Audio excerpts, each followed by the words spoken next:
Bom dia a todos, eu me chamo André Luiz Maluf de Araújo, sou advogado, professor da ESA do Mato Grosso do Sul, ex-juiz do TRE do Mato Grosso do Sul, ex-professor da SMAGES e da Escola do Ministério Público, mestrado na USP, na cadeira de Processo Civil, especialização em Direito Administrativo e Direito Constitucional junto ao IBDC, do professor do Celso Ribeiro Bastos, fui assessor do Tribunal de Justiça do Mato Grosso do Sul, ex-assessor da presidência do Senado, na época do senador Rames Tebet. Enfim, já temos um longo tempo de advocacia e, bem assim, de docência. Gostaria de convidar a todos para ouvir, falar e discutir sobre boa-fé processual e dinamização. Gostaria de agradecer pela participação no primeiro congresso online sobre o novo Código de Processo Civil, um evento gratuito, onde todos poderão ter acesso. Coube-nos falar sobre a boa-fé processual e a dinamização. Como todos sabem, nós estamos sob o prisma da chamada teoria constitucionalista do processo, tão bem falado pelo professor Héctor Víctor Famucho no México.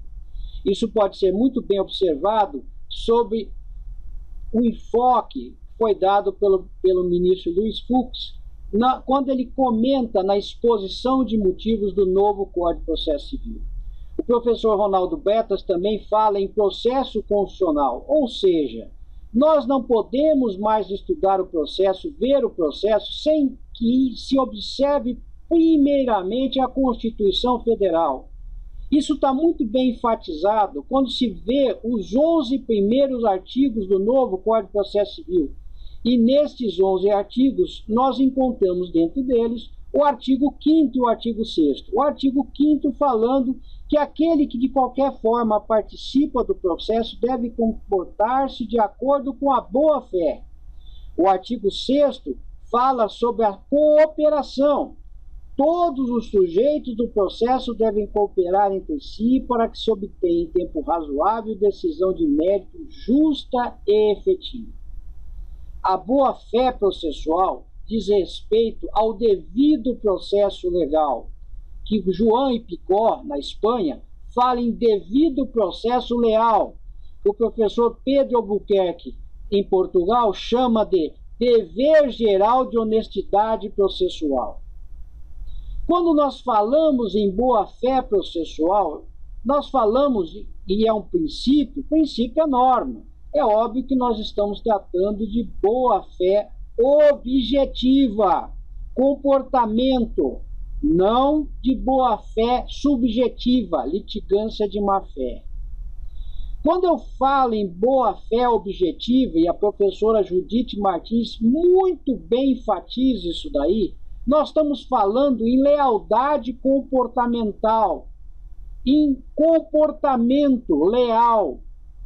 Ou seja, a parte deve buscar sempre que possível, com lealdade, aquilo que ela entende de direito. Vejam bem, nós então temos como marco inicial do novo Código de Processo Civil a chamada teoria constitucionalista. Então, a boa-fé processual como princípio norma a boa-fé objetiva. Temos que fixar muito bem isso daí. Não podemos confundir boa-fé objetiva com boa-fé subjetiva.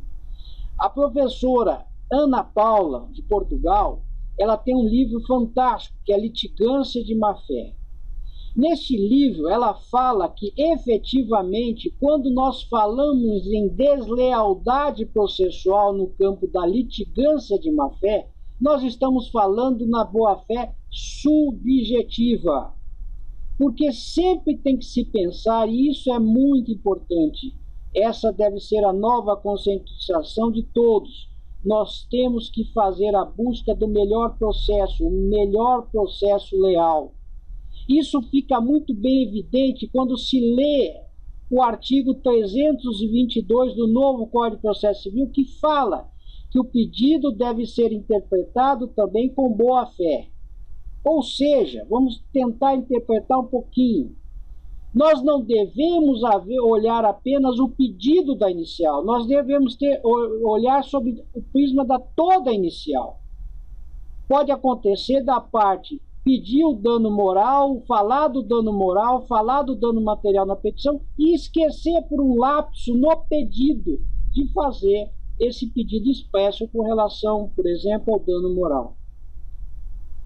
Por este prisma hoje do novo Código de Processo Civil, nós temos que o fato de que a parte esqueceu ou ela realmente omitiu essa questão do pedido, isso não fará com que esse pedido não seja conhecido, analisado. Da mesma forma, não podemos mais pensar, admitir, um juiz que num determinado momento fala que determinado fato não necessita de prova porque já existe um documento tal, e ao final, ao sentenciar, ele julga improcedente esse pedido justamente pela parte não ter provado através do documento que anteriormente ele tinha falado como certo e determinado. Aqui, evidentemente, nós temos uma falta de boa-fé processual. Isso tem que ser muito bem caracterizado e enfatizado. Nós não podemos mais aceitar determinadas situações. Isso é muito importante. Temos assim que as partes devem agir de boa fé e observar os deveres de cooperação. O princípio, então, da boa-fé processual podemos defini-lo como princípio segundo o qual os pleiteantes devem atuar como pessoas de bem, com correção e lealdade, com respeito aos demais princípios do processo, na medida que todos nós temos que acatar todos esses princípios. A boa-fé atua de dois princípios intervenientes, o da tutela da confiança e o da primazia da materialidade subjacente. A tutela da confiança tem lugar quando uma pessoa tenha desenvolvido uma atuação baseada na esperança. E aqui nós podemos até analisar sobre a questão do suppresso. Ou expectativa, alicerçada em razões atendíveis e que não possa deixar de ser satisfeita sem causar prejuízo. Eu não posso criar uma expectativa em alguém, e aqui podemos dar o seguinte exemplo. Há uma obtenção de uma tutela de evidente, há uma fixação nessa tutela de uma assistente, a parte obtém essa tutela e demora, por exemplo, 6 meses, 8 meses, 7 meses, 1 ano, e depois, com o processo já adiantar, sem que ela agilize ou tome qualquer providência com relação a comunicar ao juiz que aquela tutela não foi observada, não foi respeitada, a parte tenta executar essa assistente, porque aí, evidentemente, ela obtém um valor muito corrigido, e ela quer receber isso daí de uma forma atual. Evidente que se passou um tempo muito grande com relação à possibilidade dessa pessoa poder cobrar essa assistente. Ela criou uma expectativa na outra de que ela não faria isso. Então, isso nós podemos falar como suppresso, ou seja, você cria uma expectativa, uma confiança de que não fará, e depois, deixando passar muito tempo, você faz um outro ato, você age de outra forma. Isso hoje está sendo altamente condenável. Isso nós falamos como uma questão de suppresso. Alguns falam de preclusão consumativa. Mas é evidente que hoje, pela regra do artigo 5º e o artigo 6º, a boa-fé processual, ela vai comandar, inclusive, essa situação. Eu não posso simplesmente ter um direito, esse direito está posto, e deixar para exercer esse direito a posteriori, criando uma falsa expectativa. Então, o comportamento da parte diante de um direito que a ela já foi dado é de suma importância também para que a gente possa avaliar se está faltando a lealdade processual ou não. Bom, então podemos recapitular dizendo o seguinte: a boa-fé atua dentro de dois princípios intervenientes, os da tutela da confiança e o da primazia da materialidade subjacente. A tutela da confiança tem lugar quando uma pessoa tenha desenvolvido uma atuação baseada numa esperança ou expectativa, alicerçada em razões atendíveis e que não possa deixar de ser satisfeita sem causar prejuízo.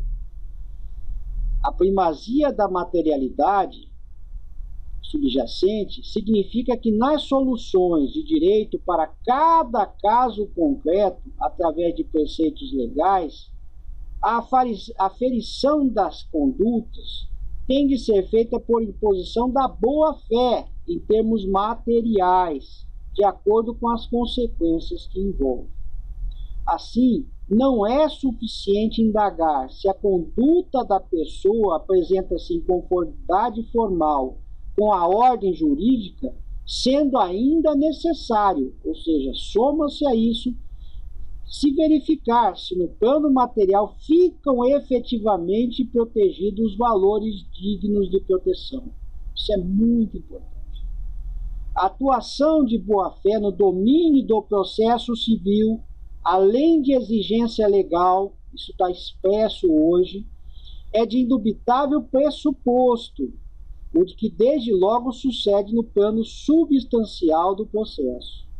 Isso fica muito bem falado ainda pelo professor Friedrich Lenz da Alemanha, pois que as ações judiciais instauradas contra a confiança previamente infundida, regra aqui do supresso, ou grave desequilíbrio, de modo a provocarem danos máximos a retorno de vantagens mínimas, não são mais admissíveis.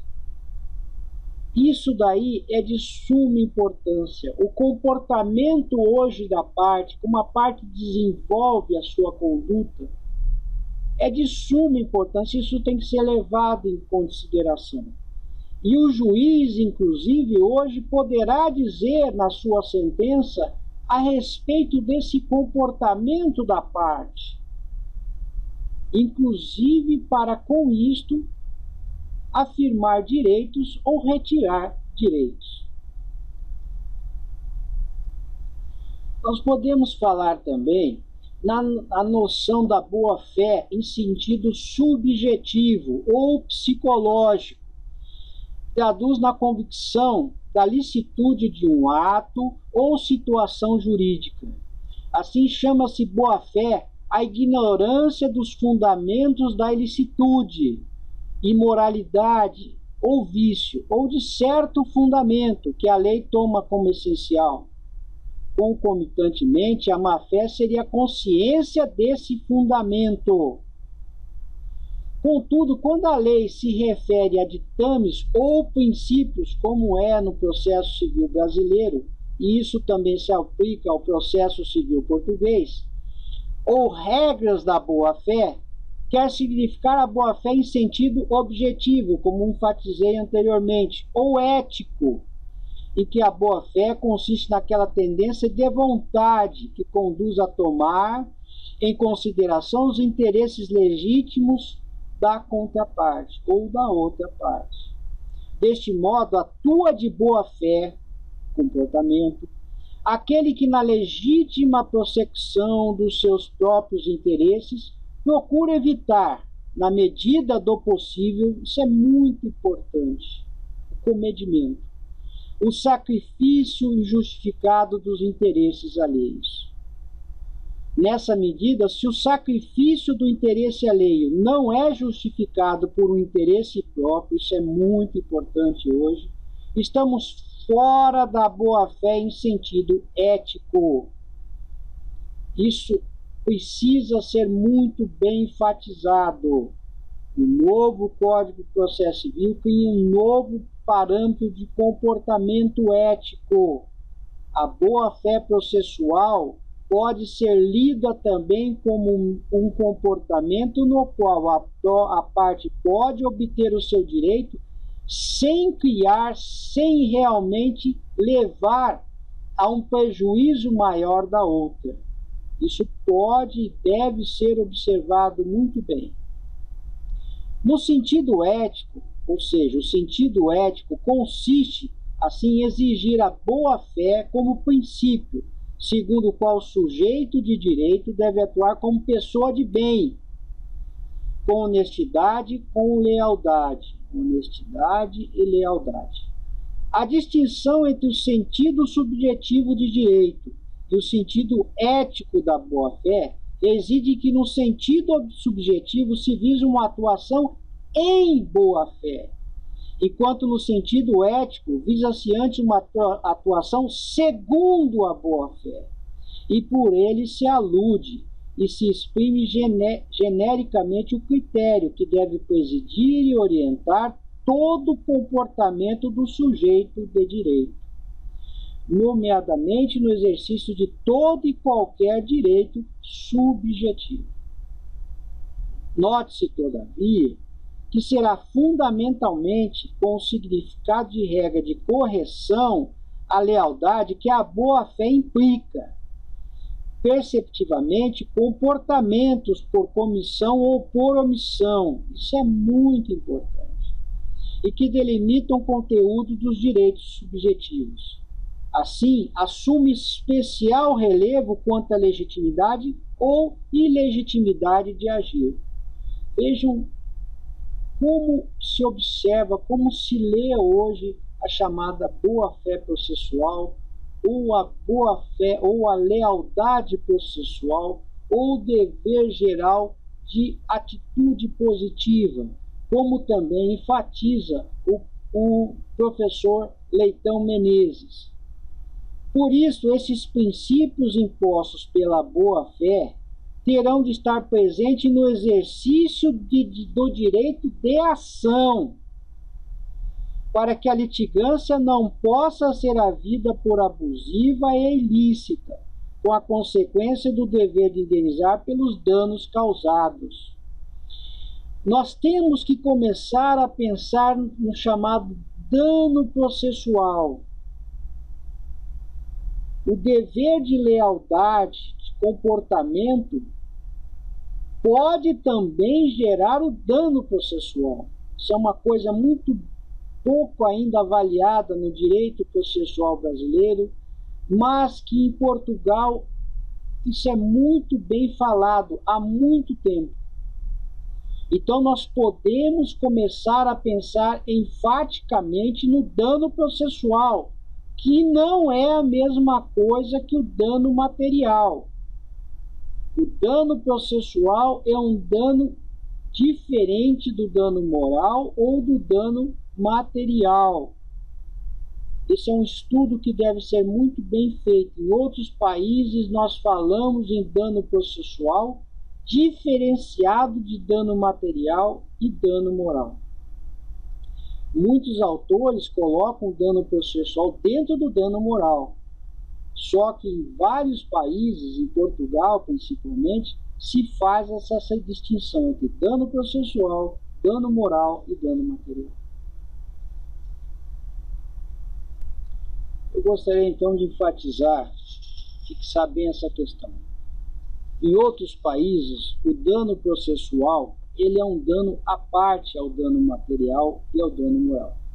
No direito brasileiro, nós falamos em dano processual, mas no enfoque do dano moral ou também do dano material. Então, o dano processual que a parte causa a outra, isto é analisado como dano moral em regra. Isso pode ser visto, inclusive, em algumas decisões do direito do trabalho, no campo do trabalhista.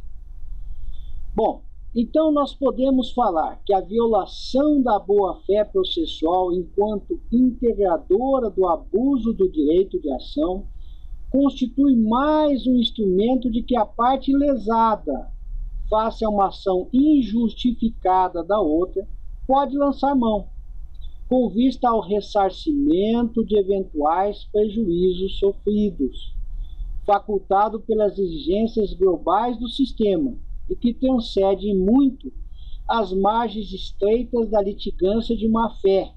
Assim a doutrinadora Paula Costa e Silva.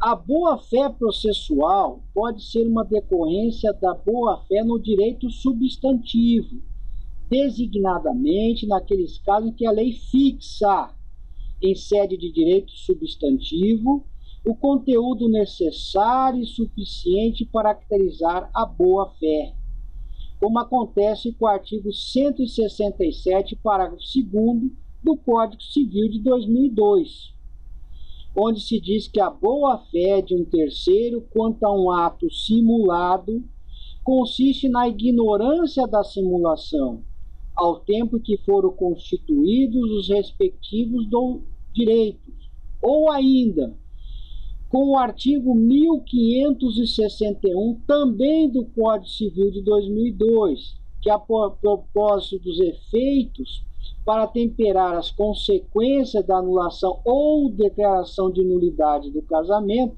diz que a boa-fé consistirá na ignorância desculpável do vício causador da nulidade ou anulabilidade, ou então na circunstância de ter sido vítima, e não causa desse vício. Podemos citar ainda o artigo 1201 do Código Civil, onde se define define posse de boa-fé como a que se verifica quando o possuidor ignora o vício ou obstáculo que impede a aquisição da coisa. Estamos nesses casos, como os citados, em face de determinações legais do conteúdo da boa-fé, sendo que a lei civil, que nos interessa diretamente, alude em muitas outras disposições legais a esta figura, dando um relevo especial na nossa ordem jurídica.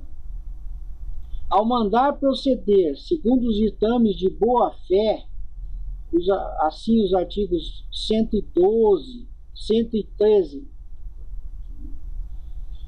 Pois bem, como nós temos que observar a boa-fé processual sob o enfoque constitucional, nós podemos também pensar no chamado dolo processual como ilícito. E aqui eu quero dar um exemplo. O artigo 143 do novo Código de Processo Civil, quando fala que o juiz poderá sofrer o chamado perdas e danos. Nós estamos diante de um exemplo, esse artigo 143 do novo Código de Processo Civil, no chamado dolo processual como ilícito, conduta ilícita. Então, nós temos que pensar a chamada boa-fé processual, observar com relação ao direito constitucional. O direito constitucional, quando ele fala e quando se enfoca a boa-fé processual, está dizendo o seguinte: o comportamento das partes, todos, juiz, promotor, defensor, advogados, deve ser um comportamento leal, compatível, um comportamento onde se saiba o que esperar dessas pessoas, dessas partes.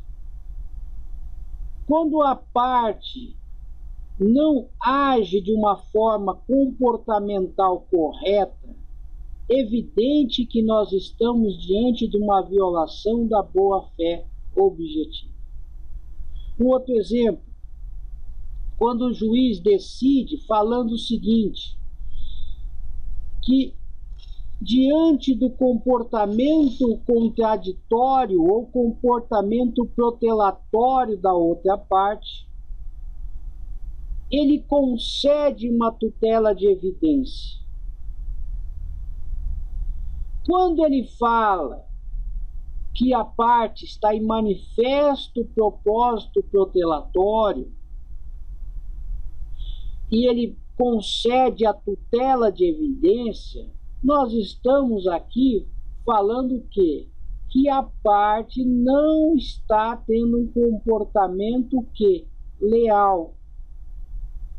E o interessante aqui é que nós podemos ter nessa mesma situação uma violação da boa-fé objetiva e a violação da boa-fé subjetiva.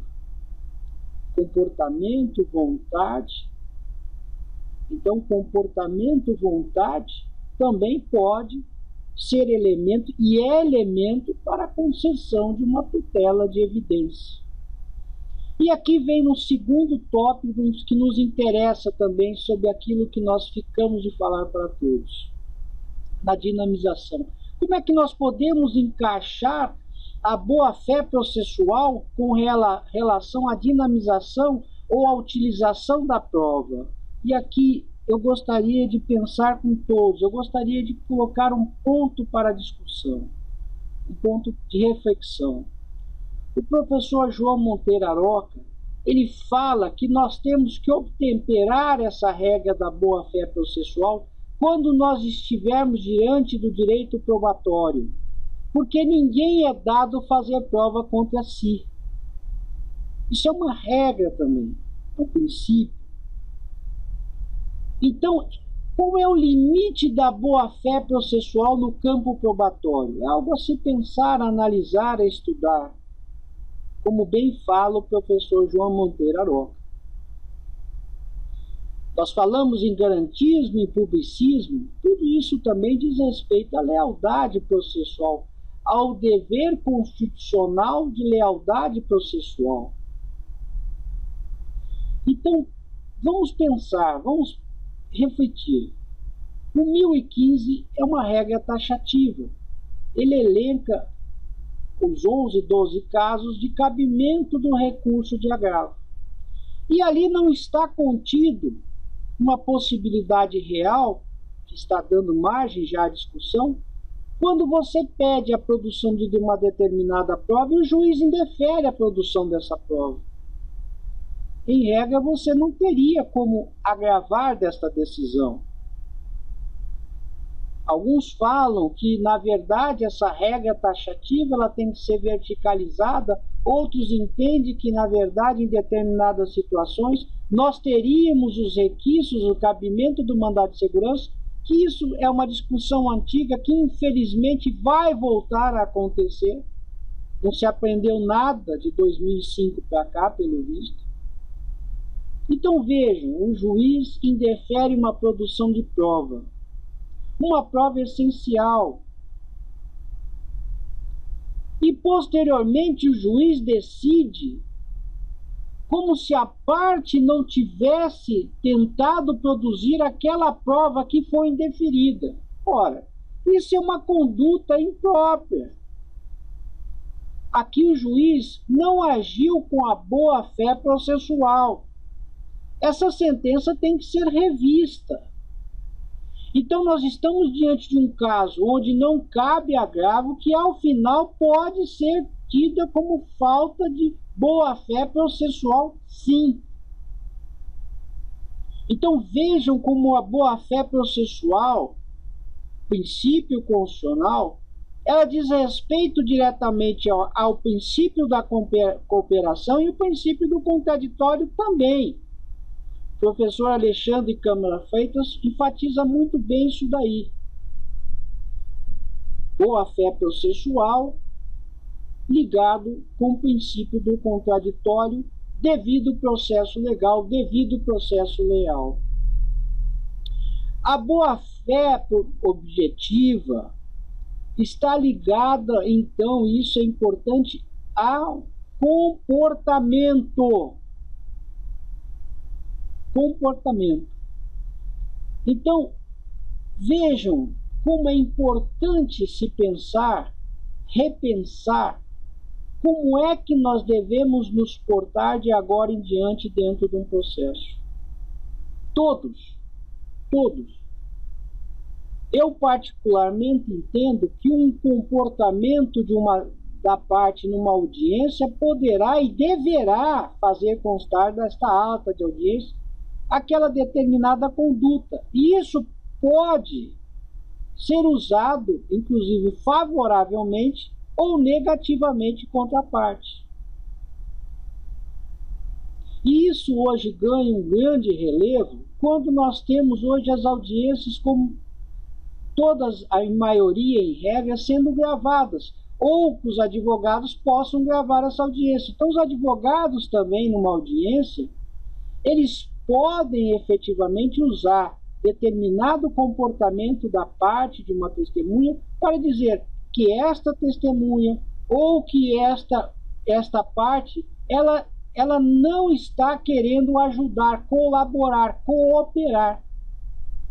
Ela pode mostrar para o juiz, por exemplo, que em um determinado momento de uma determinada pergunta, a parte teve um comportamento dúbio. E isso poderá auxiliar o juiz nessa sentença. Isso pode ser usado. Essas regras de presunções comportamentais são auferíveis plenamente nas decisões e nas sentenças. A professora Capello, muito bem, quando ela tem um livro específico, isso no direito português, sobre a questão da fundamentação da sentença, ela fala dessa questão do juiz observar o comportamento da testemunha e da parte também na hora de sentenciar. Então veja que boa-fé processual é algo que deve ser realmente louvado. Todos nós precisamos rever os pensamentos, como nós vamos litigar, o princípio da litigância, como alguns colocam, tem que ser revisto. Então, desde a hora da inicial até a hora final, a boa-fé tem que estar presente. A boa-fé objetiva, a boa-fé subjetiva diz respeito à litigância de má fé.